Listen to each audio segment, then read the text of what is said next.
Good day, and I hope everybody's happy and nice day. It's not going to be so nice this week, but anyway, we have Peter Burrows here as speaker, and he's the superintendent of the Central School. That includes 7 towns. Yep. What are the 7 towns?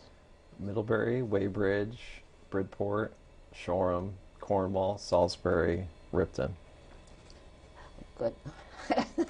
It's a test. That's a test.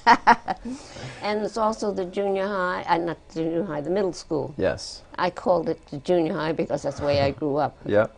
Yeah. Yeah. And you said it's changed because? Well, just nationally, I think about 20 years ago, 30 years ago, there was a transition from a junior high model, which looked more like a high school, hence junior high school, to a middle school model, which has kind of more teaming, as a slightly different kind of pedagogical approach. Okay, and then you also, so that's what you... And the high school. And the high school, yes. Yep. And could you tell me how this all happened? Because all 7 schools had their own boards and did their own thing in each town, including Middlebury. But they sent... Yeah, so the history goes back pretty far. Conversations have been going on in what was our supervisory union for decades. I know as we've gone through this process, I've been here for 4 years, and as we've been going through this process, I talked to board members that were part of governance conversations in the 60s and 70s. So it's not a new thing, it's something that people were looking to do, I think, for a long time. Because they saw in all of the towns? In all the towns, because they could see that there was a lot of duplication of efforts, and that working together as one group could really leverage everybody's combined expertise and help us move forward more cohesively. We started, the year I got here, we're just at the tail end of a RED study group. There were conversations in all of our communities about becoming a unified board with a unified governance model. It was all towns at that point decided that they weren't quite ready yet to bring unification to a vote. So this was 4 years ago. 2 years later, Act 46 came along. And this was also after we had gone through a process of strategic planning as a supervisory union, and had really really been focusing on becoming more unified and working together as opposed to working in isolation. Act 46 was passed. Pushed it along a little bit. Which essentially told all districts that you have to work to either unify within your supervisory union or look elsewhere outside of your supervisory union to find a match. And a match under Act 46 has to have a certain number of students within it. There are other stipulations that you have to follow to form a unified governance body. And of course, if you don't do that, if you don't unify, then boards are required to work with the state to find a solution. And that deadline is approaching. It's around 2020. But there were advantages to so there are lots of advantages to unifying. One was a reduction in tax rate, which isn't huge. It's 10 cents this year. It's 8 cents next year, 6 cents the following year, down to 2 cents, and then it's phased out. That really wasn't the reason to do it at all. I think the reason that we spoke about most in our in talking with the communities was the ability to work together as one organization, as opposed to one overarching organization, the supervisory union, with all these other smaller organizations. So in terms of how we work together as an educational community, I've already seen lots of changes this year So we had a vote, though, on this. We did, yeah. And how did that work? Because you can't just jump. You have to have... Yeah, so the vote was, every town voted. Get that out of the way. Every town voted, and it passed in every town, and every town had to vote affirmative for it to pass. There are some models out there. I don't know if you were looking recently on town meeting day. Addison Rutland, which is Orwell, Fairhaven, that area, they voted. All their towns voted. Some voted yes, some voted no. And so now they have a modified union with some of their towns, and some of the towns are outside, part of a larger supervisory union. So They're outside of them. they're Rutland, not and part of they're the new out- and unified. they're outside of Addison. They're still part of Addison Rutland supervisory union. Yeah. But some of the towns, and I don't remember all of the towns right now off the top of my head, but some of the towns unified and created a union board essentially, and then some of the towns stayed outside. So we, as a whole, had a different model where every town had to vote affirmative for anything to happen, and everyone did vote affirmative. So we've been in transition for the last year, and it's been a year since the vote. The board was formed. The board for The new board, Yeah. the new unified board, was organized in June and have been working since June. Their big work this year has been three things: budget, and they work to establish the FY18 budget. They've also been working on policy and building new policy as well. Now the towns also at that last year voted for board members. How did that work? Right now, both boards are running concurrently, and what is going to happen is that the local town boards are phasing out. So they're in charge of operations through June 30th of this year. Mm-hmm. They will dissolve on December 31st. But the new ACSD Unified Board is fully operational. They're operational now, but they're fully operational on July 1st of this year. Mm-hmm. So, how does this interim Yep. work when you have a boards for the local and you have what was the big board? Well, one of the benefits I think we have is most of our board members on the unified board are also on local boards. So we have a natural connection. We also have been meeting in a carousel model all year, which means the ACSD board meets and the local boards meet at the same time. In the same, like in the high school or something? Yep. We've actually been traveling around to different towns. So that's been really helpful in keeping people connected. Really, the ACSD Unified Board has been doing most of the work this year. Mm-hmm. So, And but now the local board what still sign bills, still do that kind of work. Mm-hmm. What does work mean? What is work in the school system? For boards or just Yeah. in general? Yeah. For boards? For what is leaving with the locals and what is starting with the new board? So the new board is working on, as I mentioned, budget. They're working on policy.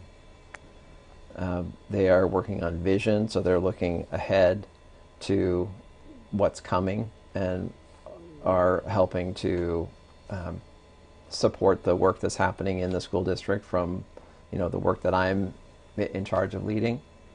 A big portion of that has been our move to international baccalaureate, so they've been supporting that, and we brought a question to them, a recommendation. I brought a recommendation to them in October about moving forward with international baccalaureate, so that's other work they've been doing. The local boards this year have been doing bills, have been What do you mean by bills? Oh, of course, the bills. Yeah, yeah, for bill, the, yeah, for the schools. electricity and Yeah, tuition. yeah, yeah. Right. I have a Um, different definition of bills because in the legislature, a bill is a piece of paper that's going to be law or Right, not law. right. Yeah. So This is more pragmatic, like a bill to pay. Yeah. So I wanted to clear that up for me. Yeah.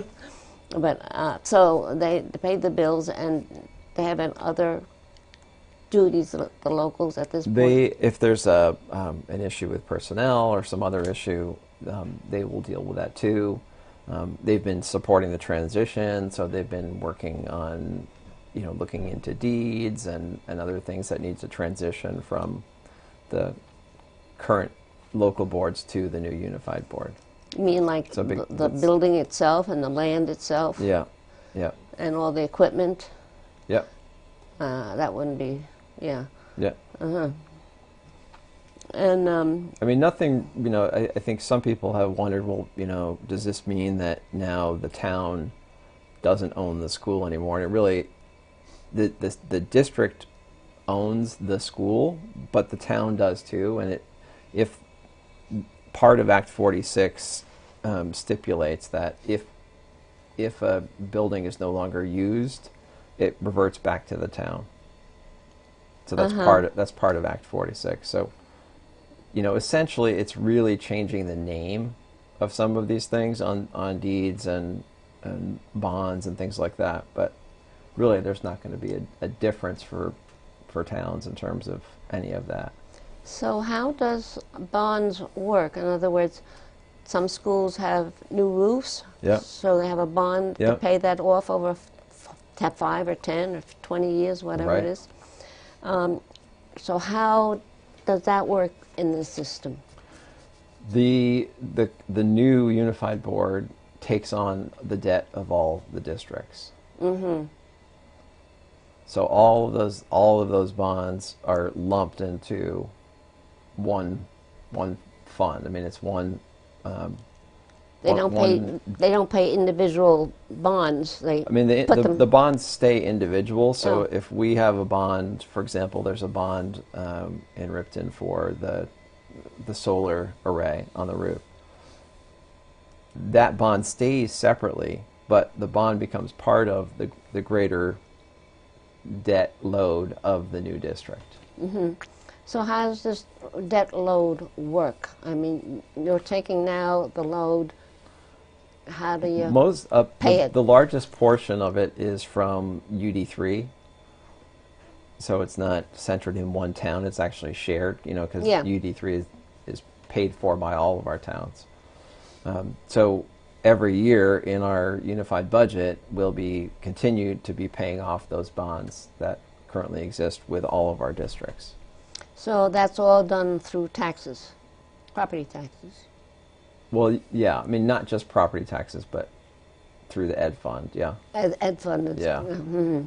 which is, as you know, pretty complicated Yes, yes. That's the in terms of what percentage comes from property tax and income tax and Yeah, yeah. So now, so you're paying all these bills. Now, what about teachers and so forth? How does that work as payment? I'm getting down to the details. yeah.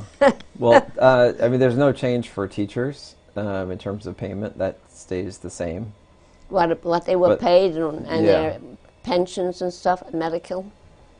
Yeah, I mean, every year, depending on, if it's a teacher, if it's support staff, some of those things, some of those numbers are different, but the process will be the same. It's just instead of belonging to a certain district now, if you were in an elementary, let's say, you would be, basically employed by that district. So now you're employed by the larger district. So it's just So all the all Different. the employees stayed the same. None of them changed unless they retired or Right, got right, sick or whatever, right. moved away or whatever. right, Yeah. right. Uh, Yeah, so the biggest change really is the governance structure as a whole. But in terms of now you other areas, we're not there hasn't been a lot Yeah. of change. Now, there were officers in each town that ran the schools above the teachers, superintendents or principals or something. What happened to that other layer of people like principals? Principals are still necessary in a school. So yeah, principals are still in all the schools, and as we go forward, we'll figure out exactly So you're still in what we need. But yeah, looking into how to do it. well, I mean, I think we're going through phases. So this is really kind of next year is really year one, and then it was building our first unified budget. So we said at the outset when we started this process that we weren't going to make significant change in year one because it doesn't make sense to do that. We still have a lot of learning to do as a unified district to see what kind of changes are best to support students. So as we go on, we'll be talking about looking at those things. Every budget you build, you never know in terms of what the constraints are going to be. The legislature is always trying to change the funding formula. The excess spending threshold changes every year, it seems. You don't know what your tax yield is going to be. So there are a lot of factors going into a fiscal year and planning that you just don't know about. So I think as we go forward, we're going to be really looking at what do we want to see in all of our schools, what do we believe most strongly about. If we feel that something is important to have in every school, we'll work to try to fund that. That's also going to mean that we can't fund something else. So we have potentially some challenging decisions to make too as we go forward. We can't add without removing. It's the same conversation we've talked about at the state level with looking at all the kinds of programs we want to see in Vermont, that we can't continue to fund all of those new programs and the current programs as well. So that's I think that's the work over the next number of years. This kinds of thing doesn't happen in 1 year. No. But I think we want to be clear and thoughtful about how we're going forward and transparent about the process so that people are together through it. Now, what about maybe part-time nurse, part-time art teacher, part-time whatever, maybe woodwork or whatever? I know some of the part-time people work for 3 different schools or 4 different schools or something. Sometimes they only work for one. So how to wrap that all? There's really no way, until you get to a certain number of students in a building, you can't have a full-time, you can't afford to pay for a full-time art teacher and a full-time music teacher and full-time PE teacher in our smaller schools. So I see that continuing, that same process. Before, those teachers were hired by the different districts. Sometimes they had a supervisory union contract. Now they will be just hired by Addison Central School District. So if they taught art in 3 different schools, they still teach art in 3 different schools. Right. But instead of being paid by 3 different school districts, they would be paid by the union. And then if they by the district now, so it's no longer district. a union; it will be just a district. Okay. Got to get my words straight. Yeah, no, but the union means it's a bit like an overarching organizational structure over the districts. The union brought together all these separate governing bodies, which was one of the things that made it challenging. So as a district, we're just one. We're one district. Yeah. And all the towns belong to it. Yep. So. And every board member is responsible for kids in all towns. So it's different than traditionally when you were a board member from a town, your focus was on the kids from your town. And now our board members are serving all students. So they have the same focus on a student from Salisbury as they do from Ripton or Middlebury or Cornwall. So, in some cases, I've heard that a town might have a very difficult problem with one student, with 20 students. I don't mean mentally disabled or physically disabled. I mean just noisy or Okay.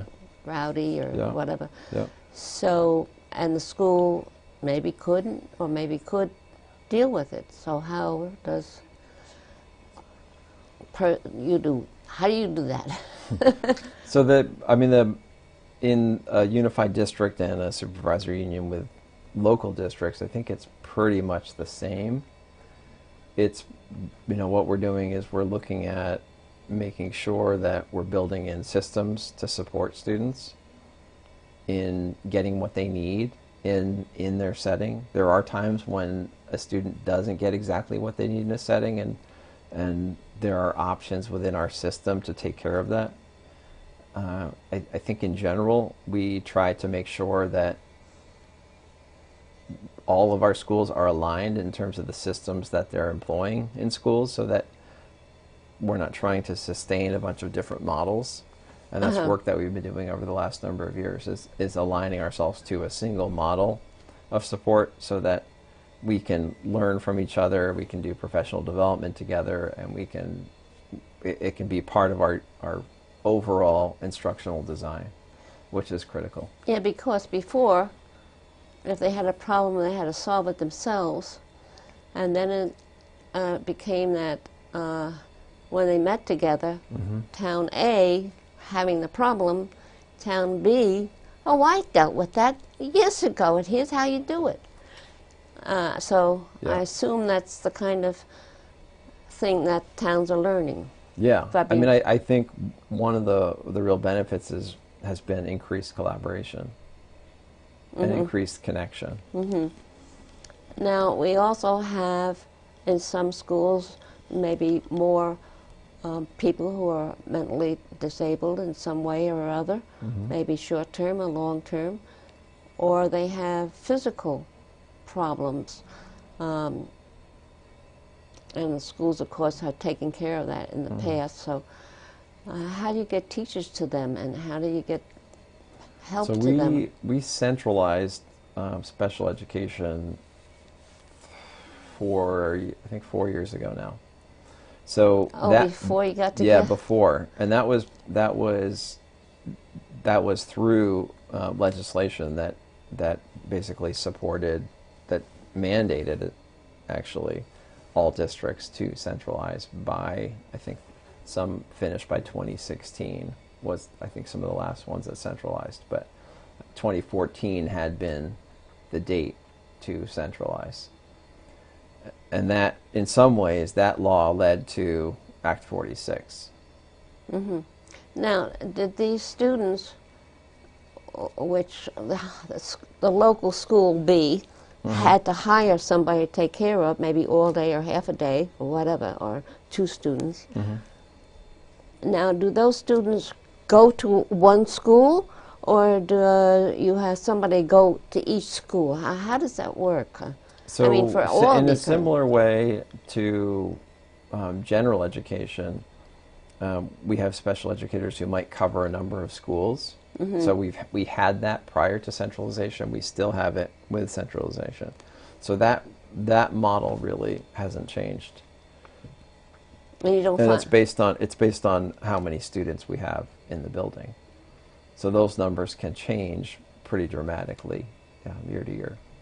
Yeah, but and what is that? The teachers go there, or the students go somewhere, or The teachers go to the schools. each one, Yeah. each school, Yeah. each Southern school. Yep. Because it would be a lot to take the student out, and our goal is to try to really have a focus on inclusion, which means students learning together as opposed to constantly pulling students out of class. So that's kind of the model that we, along with people throughout, I think the state and country, are moving towards. In other words, they don't go to They're not pulled out to a separate instructional place for No. the day and then come back. come back, but it's more really combining special education and general education together and seeing it differently. So the traditional approach for special education was withdrawing students from a general setting and teaching them in a separate room. There is still intervention. This happens with both general ed and special education. Mm-hmm. Because I heard it wasn't in Addison County, it was another county, because we talked these things over in the legislature.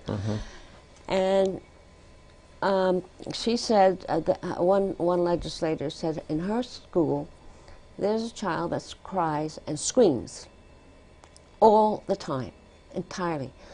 Children have gotten to the point where they don't pay attention, and they don't even hear it anymore, but she's still screaming. Yeah. Okay, now let's assume that child, the children in the school go out and at age 18 or 25 or 30, someone gets hurt by an automobile accident and starts screaming.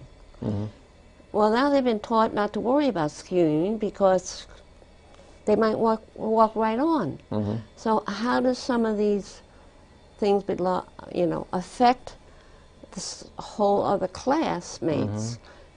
In this particular case, it was very different than most cases. I mean, I think there are severe cases where sometimes students can benefit from additional supports outside of the general classroom. So I think there are times when that's appropriate. There are a number of programs in Vermont that students attend and can attend when they do need additional support.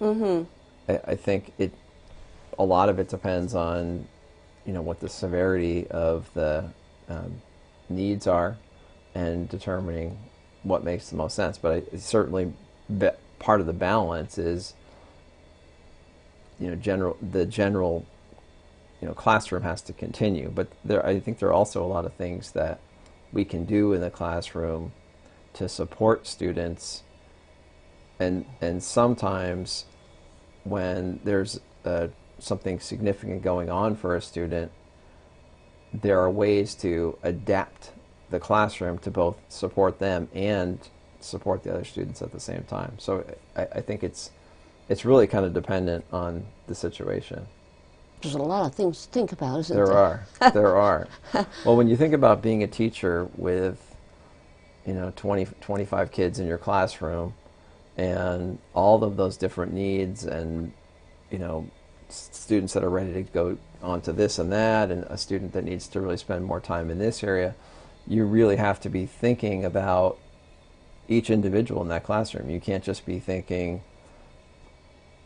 here's the lesson for today, learn these things. You really have to be thinking also about personalization, which is a kind of a buzzword now in education, which really just means identifying what individual students need. And when I grew up, if the person had a problem, they went into that classroom. Right. Yeah. So I think that's changed. Yeah, that's definitely changed. And anyway, we're out of time. Okay. And thank you for letting us know. I'm really interested in how it all works. Yeah. One step at a time. Yeah. And works together. Right. It's exciting. Thank it's really you very exciting. much. Thank you. And thank you for watching. I hope you enjoyed it. I learned a lot. Bye-bye.